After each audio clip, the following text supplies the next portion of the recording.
Vamos iniciar, então, o nosso tema.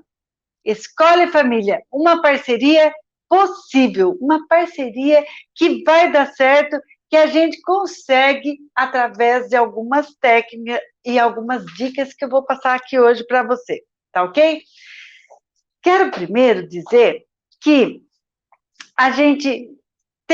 eu tive uma experiência hoje muito significativa que eu quero dividir com vocês. Por isso eu pus o tema Escola e Família. Hoje eu reuni com um grupo de liderança de um município aqui da nossa região, de uma liderança que está querendo fazer a diferença.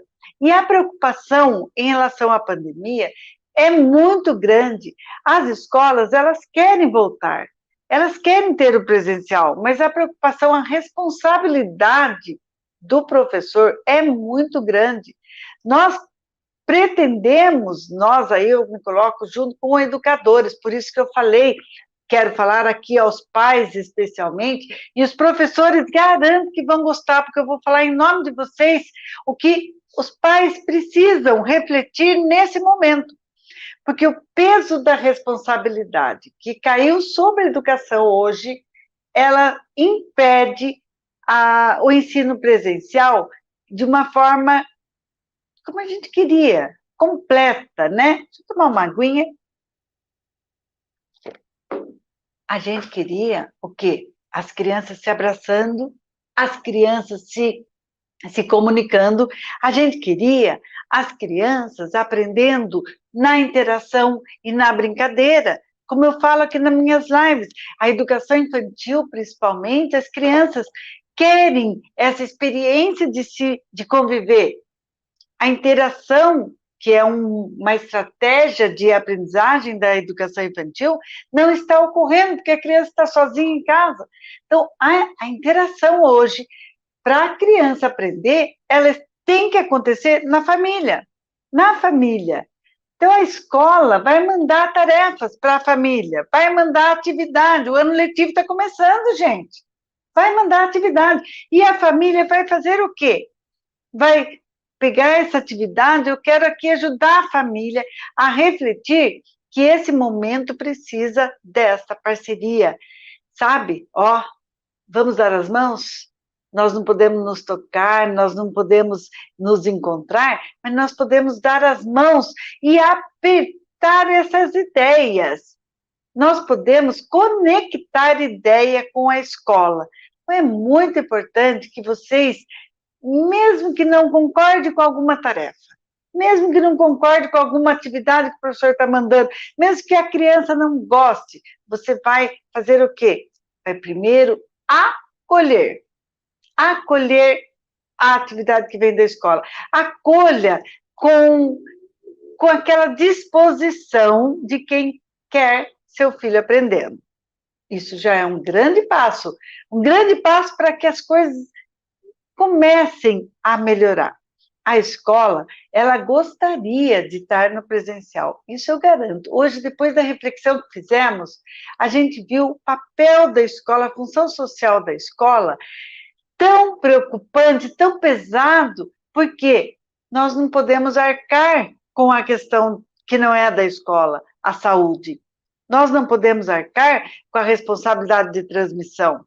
Aí até surgiu a ideia, nós conversando, falamos para os professores o seguinte: chamem os pais, chamem as mães, alguns deles, chame para conversar, alguns que são profissionais da saúde. Porque a educação, os educadores não conhecem tudo que vocês da saúde conhecem.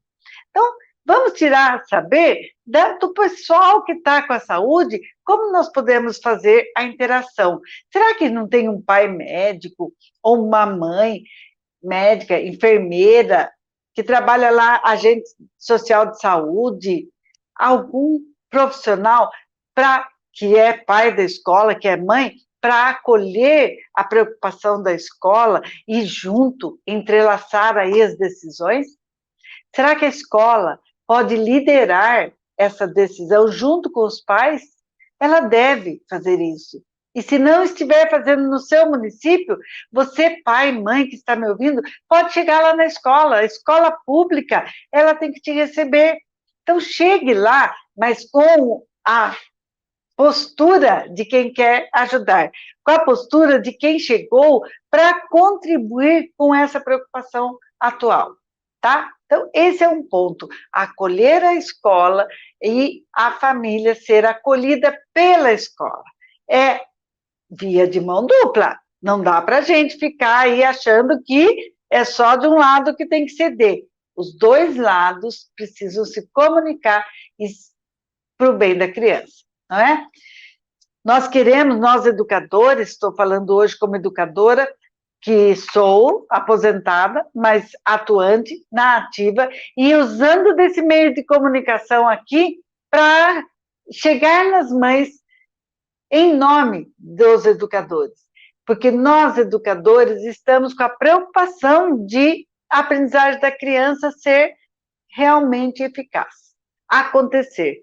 E a preocupação é grande, porque as aulas online não são prazerosas como as aulas presenciais. Nas aulas online, não são ativas participativas pela criança e não promovem uma troca como a aula presencial. Sendo assim, não há aprendizagem significativa que registre na memória.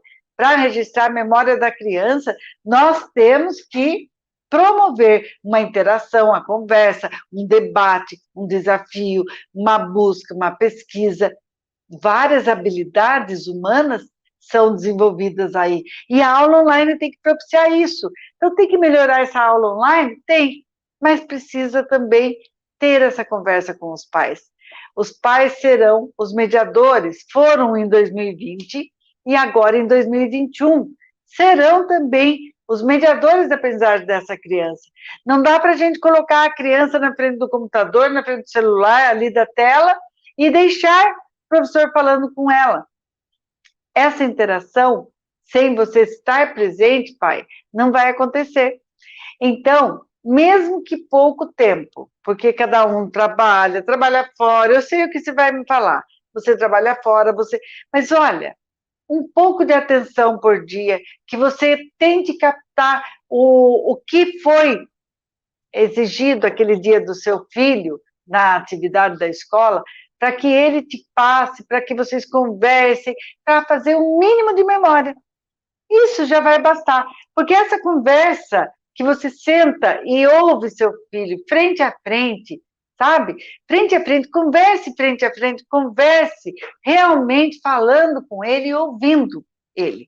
Aí sim, a memória começa a se fazer presente e a aprendizagem por consequência. O ensino híbrido. O ensino híbrido, o que é isso, gente? É um pouco de aula presencial, um pouco de aula à distância, tá?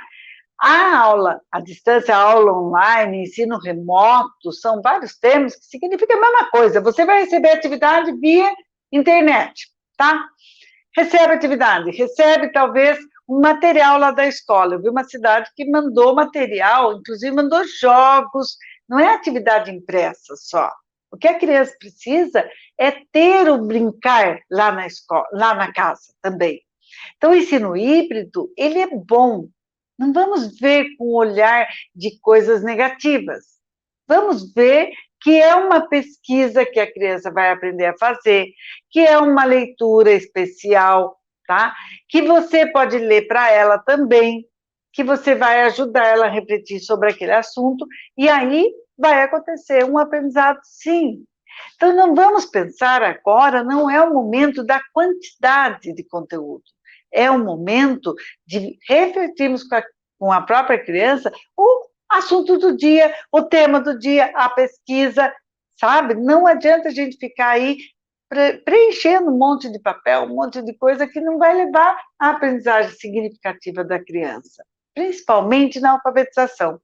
Então, me perguntam muito, Selma, como é possível a alfabetização online? É possível? Aí eu digo para vocês, é possível sim, mas nós temos que ajudar a mãe ou o pai, alguém que seja o responsável por essa alfabetização em casa, para que essa pessoa faça a mediação correta. Porque a criança ficar assistindo a aula somente, o foco se perde muito fácil, se perde muito fácil. Então, muitos professores conseguiram, sim, fazer aulas, videoaulas, com uma qualidade lindo. Eu vi muitas aulas lindas, sabe, assim, que chegou até a criança, mas nem sempre todas as aulas, todas as videoaulas chegam aonde a gente precisa que chegue, no aprendizado da criança, porque não está havendo aqueles dois eixos fundamentais da aprendizagem da criança, que são as interações e brincadeiras. Por isso que eu digo, vamos pensar, vamos refletir como nós vamos fazer essa parceria no ensino híbrido de escola e família. Nós temos que ir de mãos dadas com a escola, com o professor do seu filho, acreditando que é possível, colocando suas dificuldades para ele, se fazendo ouvir. A gente abre espaço para o diálogo, para ser ouvido, porque essa angústia dos pais, a escola também tem que ouvir, tem que sentir, tem que interagir, tem que orientar, né? Hoje eu vi um texto, nós discutimos nessa reunião que eu passei para vocês, um texto do professor César Nunes. Ele é um filósofo da educação, da atualidade, tá? Um professor de universidade, né? E eu admiro muito todas as reflexões de educação que ele faz. Ele falou uma frase, eu vou ler para vocês aqui, como ela é forte. A escola tradicionalista foi aniquilada pela pandemia. Olha bem, gente, a escola tradicionalista foi aniquilada pela pandemia. Então, nós temos que reinventar a escola. A escola tradicionalista, sabe qual é? É aquela escola preocupada em conteúdos quantitativos, em páginas e páginas de apostilas, para a criança preencher, de cadernos e mais cadernos, de livros didáticos com folhas e mais folhas.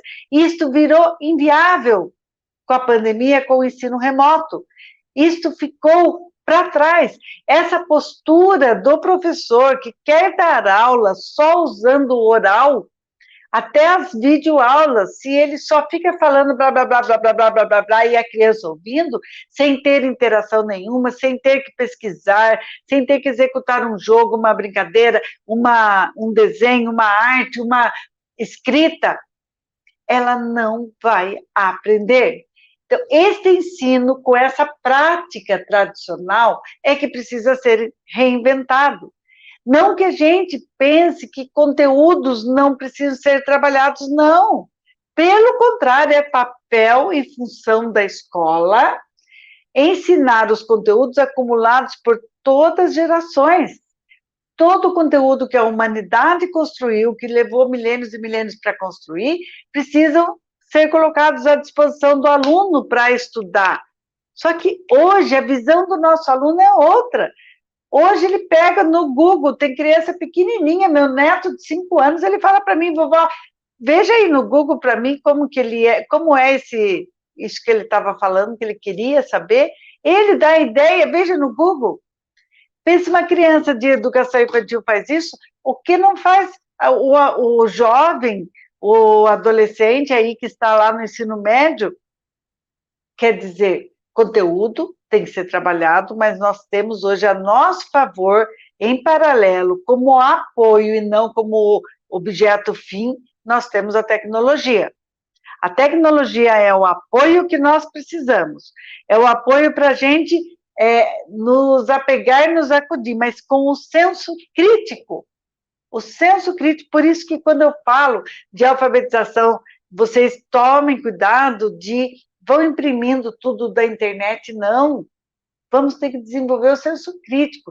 Eu estou alertando em cada live os pais como alfabetizar de uma forma brincante, de uma forma gostosa, de uma forma significativa para a criança realmente aprender. Porque se você ficar imprimindo aquelas atividades sem sentido para ela, com um monte de pontilhados para fazer a E, I, O, U, assisti um vídeo esses dias que eu fiquei, nossa, eu falo para o meu marido aqui em casa, meu Deus, olha bem, vinha ver comigo, até ele que não é da área da educação, fica bobo de ver, olha o que eu estou vendo aqui, uma atividade nada a ver, ensinando para criança pequena com que letra que eu começo a alfabetizar, para uma criança tão pequenininha, que letra, e o que é aquela letra, daquela forma, querendo dar um sentido para uma letra que não é possível daquela forma. Aquela forma crítica que você vai olhar para a internet é através de reflexões, como nós estamos fazendo. Você só vai saber que é errado quando alguém te conta que é errado. Os pais não são obrigados a saber tudo. Então, a escola precisa superar esse ensino tradicional para orientar os pais a fazer certo em casa. Nós temos que orientar os pais já desde pequenininho. Por isso, eu me preocupo com os pais lá da educação infantil, com os pais de berçário, vamos falar até mais cedo. Por quê? Porque logo cedo estão com práticas de alfabetização inadequadas, práticas que não vão funcionar e que vão atrapalhar o desenvolvimento e a aprendizagem da criança. Então, escola e família têm que se dar as mãos. Esta é a acolhida, esta é a reinvenção da escola que eu estou propondo. Então, quando nossa, quem sou eu? Eu estou apoiada em muita teoria que venho estudando e trouxe hoje essa frase do professor César Nunes, que falou: a escola tradicionalista foi aniquilada com a pandemia. E foi mesmo. É o momento da educação sobreviver a esse ensino que tem uma postura de depósito, de que a gente fala blá, blá, blá, blá, blá, blá, blá, blá, blá, blá, blá, blá, horas e horas, e que a criança escuta, escuta, escuta, escuta e vai pôr tudo em prática. Não é assim que a criança aprende. A neurociência está aí provando, a psicologia da aprendizagem está aí provando, todas as pesquisas da psicogênese da língua escrita para a alfabetização, não acontece uma alfabetização se ela não for significativa. Ela vai acontecer de forma decorada? Apela a memória para decorar qual é o ma, me, mi, mo, mu, de forma decorada, que ela vai acontecer para isso ser possível? Não dá. Então, nós temos que reinventar, sim, a escola. E, para isso, nós vamos contar com a ajuda dos pais. Com a ajuda dos pais. Aí, sim, nós veremos que pais, vocês têm um poder enorme, porque vocês querem o bem dos filhos de vocês. Os pais interessados não vão só colocar o filho na escola e deixar lá. Vai acompanhar o desenvolvimento dele. E hoje, reinventando a escola que estiver preparada após a pandemia a voltar no ensino presencial com coragem de reinventar a sua postura diante do aluno, a sua postura diante de métodos, a sua postura diante de aprendizagens do século XXI, porque hoje, ou a gente ensina com significado, ou nós estamos ali atrasados. As crianças estão muito rápidas, estão muito espertas. Hoje nós temos professores que têm que correr atrás dos alunos no conhecimento. E tem, principalmente na tecnologia, porque a alfabetização digital está faltando para professor. Tem professor analfabeto digital. Estão buscando aprender. Eu indico, inclusive, tem aí o canal do Cravo Júnior, que é o responsável pelo meu canal aqui também. Tem muitas dicas de filmagem para professor fazer uma boa videoaula. Vejam lá no canal Cravo Júnior. Eu digo para vocês, tem muita coisa boa que a gente pode aprender para nos alfabetizarmos digitalmente e usarmos a tecnologia como nosso apoio, recurso, não como fim. Não como fim. Não é tudo que a tecnologia traz que nós temos que acatar, abraçar. Tem muita porcaria e nós temos que saber ter esse olhar crítico.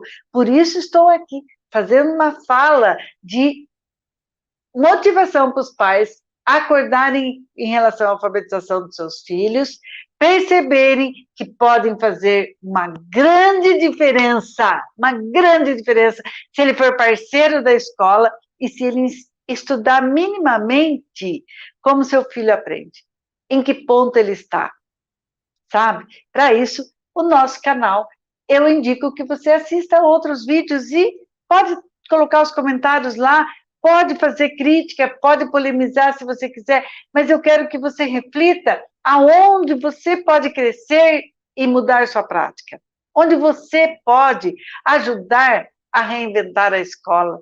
Vamos fazer uma escola diferente? Vamos propor um projeto político-pedagógico dentro da escola que traga uma inovação, mas para isso eu tenho que apoiar. Eu tenho que apoiar as boas ideias, porque quando o professor está lá na educação infantil, fazendo um jogo com a criança, aquela sala que fica até bagunçada, tanto que as crianças brincaram, bagunça de brinquedo pelo chão, de material de arte para outro canto, de material e tecidos e bola, e enfim, essa bagunça organizada é sinal de que a sua criança está se desenvolvendo. É essa bagunça que você tem que apoiar o professor, porque aí ele se reinventa, ele tem coragem de colocar em prática o que os livros estão mandando ele fazer, mas que o sistema às vezes impede, ou que os pais vêm, olham aquela sala e falam, nossa, o que meu filho fez hoje aqui? Olha que horror, só está uma bagunça. Se o pai entender que aquela bagunça é boa, que aquela forma é a forma de aprender, de ensinar, nos dias de hoje, no século XXI, que seu filho é muito esperto e que ele precisa dessa interação com outros colegas para ele aprender ética, para ele aprender a ser crítico, para ele aprender a ser gente, para a gente humanizar a educação e humanizar as pessoas, para que a gente tenha realmente pessoas realizadas, tá? E o César Nunes, ele diz mais, ele diz que a escola tem que ser crítica, sustentável e buscar a formação humana plena. Olha que lindo! Formação humana plena não quer dizer somente o cognitivo. Formação humana plena, eu preciso pensar nas dimensões humanas. Eu tenho que entender que meu filho precisa de uma escola que tenha brinquedo, que tenha espaço para ele correr, que tenha um monte de coisa que estimule a fantasia, a imaginação, a criatividade. Eu preciso ver se essa escola tem professores que estão estimulando a convivência social, a criar regras, a acrescentar normas na vida dele, para colocar limites se for preciso, para ensinar o autocuidado, para desenvolver o socioemocional, que é uma competência bárbara de se desenvolver na infância. Tudo isso eu preciso contar do apoio da família, que a família enxergue a escola como uma extensão da sua casa, mas que lá tem conteúdo para desenvolvimento humano pleno, desenvolvimento humano integral. Olha que bacana isso! Você acha que pode existir uma escola diferente? Pense comigo, coloque aqui para eu ver. Você acredita na reinvenção da escola? Ou vamos continuar com uma carteira atrás da outra, a pedagogia da nuca? Aprendo olhando na nuca do outro. Nós vamos continuar com esse ensino tradicional quando voltar às aulas presenciais? Nós vamos continuar aprendendo, achando que aprendemos a partir da memória somente, decorando para depois responder pergunta na prova? Decorando todos os nomes das coisas, as datas, os acontecimentos históricos, decorando respostas de interpretação de texto, para depois responder na prova e pronto, passei de ano? É esse ensino tradicional que nós temos que derrubar, a postura, não o conteúdo. Quando a gente fala em ensino tradicional, não vamos entender que estamos contra a escola conteudista, é a escola que não está só com o conteúdo, ela está com a formação humana plena, ela está preocupada com o algo a mais. Eu estou preocupado em formar minha criança, que ela tenha oralidade, saiba pensar, se expressar, sabe entender, sabe buscar, sabe pesquisar, tudo isso e muito mais. São as competências humanas, né?